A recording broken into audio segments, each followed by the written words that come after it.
I'm here right now with Jillian, who is one of my very best friends. Jillian, I'm so excited to have you on and it be your first podcast. I'm so excited to be here. Thank you for asking me. Of course. I had a female friendship coach on right before you named Danielle, and she gave so much insight into just friendships in general as adults. You and I met through some mutual friends, which was kind of a chance meeting in itself. Yes. But I wanted you to share our friendship story from your perspective.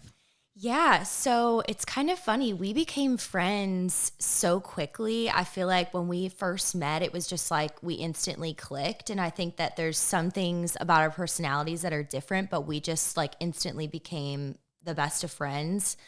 And it's funny because we, really kind of met during the start of COVID, like when everything, hit. And I just remember like one of my favorite memories with you was I would stay at your house so much that first summer that we became friends, that it almost felt like we were sisters right away. So yeah, we just kind of instantly bonded. And I think that's definitely rare, when you make friendships later on in life as an adult. I think it's funny you mentioned too that you moved in with me too, because I love living by myself, but living with you do. In a way. We didn't live together, but you were over here often enough that I consider that we lived together for a few months there. Yeah.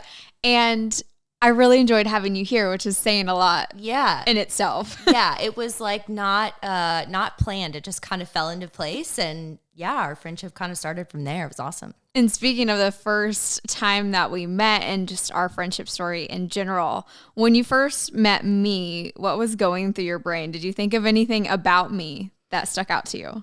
Yeah, honestly, Morgan, I feel like so many people would say this about you. You exude a confidence about you, but you are not intimidating in that way. You, I think, make friends so quickly and people instantly let their guard down with you. And that's why, at least for me, I felt like we became friends so quickly.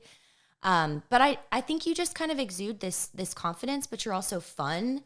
And this maybe sounds a little cheesy, but I feel like you are always down for an adventure and you just have that adventurous side of you, which I love because I'm naturally a little bit more introverted. So that was probably my first impression of you. And I feel like it still holds true. Oh, I love that. It was a good one. Yeah. Sometimes they can be bad, so I'm glad that one was good. And mine of yours was very good too. The immediate reaction that I had was you were this sweet, innocent little ball of sunshine. You smiled often and you were really polite and you were just really kind. And you, more than anything, exude so much kindness about you. And I was like, maybe we could be friends. I'm not sure. Yeah. Is she so introverted that we couldn't be friends? And then I learned quickly that you weren't. But that was a great first impression for you too. I love that. Yeah. What is the most fun memory? You mentioned some of our times hanging out together. We kind of locked down together during COVID. What is one of your most fun memories of ours? Yeah. Okay. I have so many and a couple just came to mind. But honestly, one of my favorites was just when we had like a game night at your house and we had a couple people over and it was kind of a not like our normal just small friend group, but it was just a wider group. And we had like a game night and we drank wine and had snacks and it was just fun and like a chill night. And then I think there was another night where we did like a whole charcuterie board situation on your kitchen counter and it like took up the whole island. That was such a fun night. So it's like fun nights in like that. I mean, obviously we've had, nights where we've gone out and done other things, but yeah, that probably stands out. I will mention the one night that we went out that I really love and will forever stay a memory for me. We went to a rooftop here in Nashville, and it was you and I and one of our other friends, Jody. And it was I know this night. Yes, it was my favorite night out because it was just the three of us. We were having the best time. All of us were in great moods. No reason, we really. We didn't have a plan. Yeah. We were just rolling with it, and we ended up staying at that rooftop pretty much all night, and we just danced away. We didn't care who was around us. We were having fun conversations, and we've had so many adventures and so many great times together, but that one will always stick out for me in our friendship. Yes, I know exactly the one you're talking about. That was great. Yes, great time. I mean, there's more. We could sit here all day and remember our memories. What are some qualities that you look for in a really solid friendship as an adult? Definitely. I think first is probably just that loyalty. And I guess that's probably, obviously established longer term. But, instantly when I'm meeting someone and, you kind of think, can I be friends with this person? I think that sense of honesty, authenticity, people use words like that all the time, but you just kind of know when you click with someone and when you feel like they're being real with you. So I feel like just a truthful friend, someone that encourages you, someone that also challenges you, in your weaker moments or areas. And then just someone who's loyal, who sticks around through thick and thin. That really makes a huge difference. Loyalty has always been a really strong one for you in friendships and in relationships. Yes, 100%.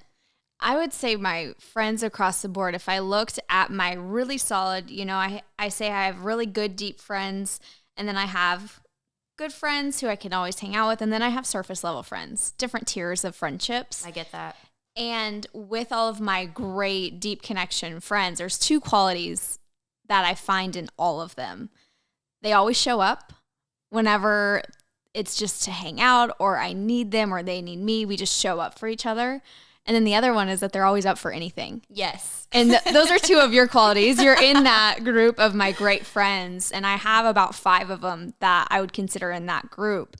And those are two really strong qualities that they're so different. You guys are all so different, but those are two qualities that each of you have. We do. We all have different personalities. It's interesting, but absolutely, yes. Once you make friends with me, I'd like to hope that, you're friends for life. So here we are. That is the goal. And we have been going at least 3 years strong, and it continues to grow. Yeah.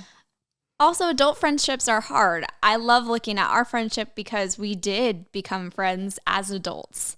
Right. Younger 20s, however you want to classify that. I classify us as adults. We were very grown up, mature women. Yes. And they're hard. You're actively busy in your life with work, with all these priorities you have, and friendship sometimes falls to the back burner. But I'm really lucky in that I've made a lot of great adult friendships. You are very good about always socializing, especially on the weekends.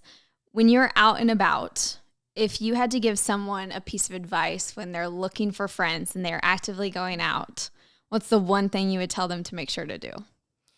Yeah, that's also a great question. So many great questions. I think that when I think about, okay, who are the types of people that I want to surround myself with, and who are the friends that I want, to find, I try to think, okay, where would those types of people be? So, are they going to be out at a restaurant? Are they going to be at, like a happy hour on Wednesday? Are they going to be, you just kind of have to think about like the places that they're going to be, and then show up to those places. Again, it kind of comes down to putting yourself out there, and then being kind, being friendly and asking open questions. I think so many times we go out and we're like, okay, how am I presenting myself? And, how do I look and all of that? But really it's putting that focus outward and really being intentional again with the conversations that you have with the people that you meet, and being open.